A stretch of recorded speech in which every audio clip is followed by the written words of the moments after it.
In our closing commentary this week, we hear from Reverend Talbert Swan II, Springfield pastor and educator.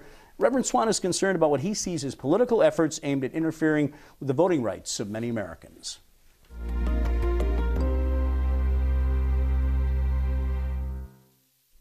I'm alarmed about attempts by Republican-controlled legislatures around the country to disenfranchise voters as they attempt to regain the White House in 2012 by ousting the nation's first African-American president.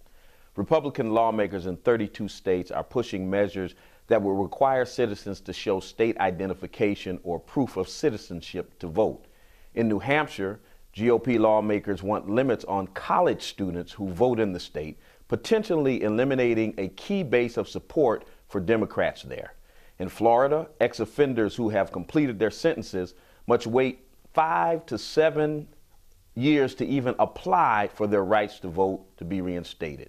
The disenfranchisement of voters evokes deep felt frustration and even anger, especially among African Americans who only a few decades ago had to fight to win the right to vote.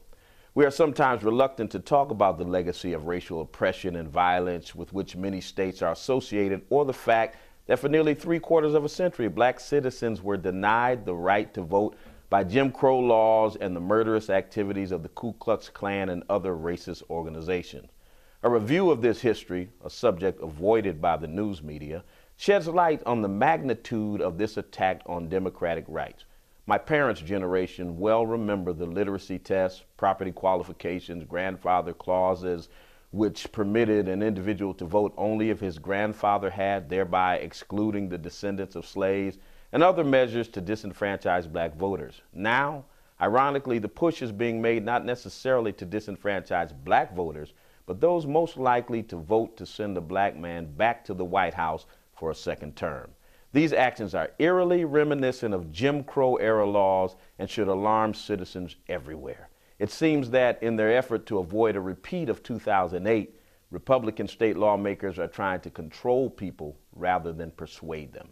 Yet, if Republicans truly believed in the strength of their ideas, they'd be trying to win young people to their side, not trying to take their rights away. I'm counting on these reprehensible actions backfiring by inspiring a new wave of activism. I don't know. Maybe if their plan works, they'll win an election, but they definitely won't win the future.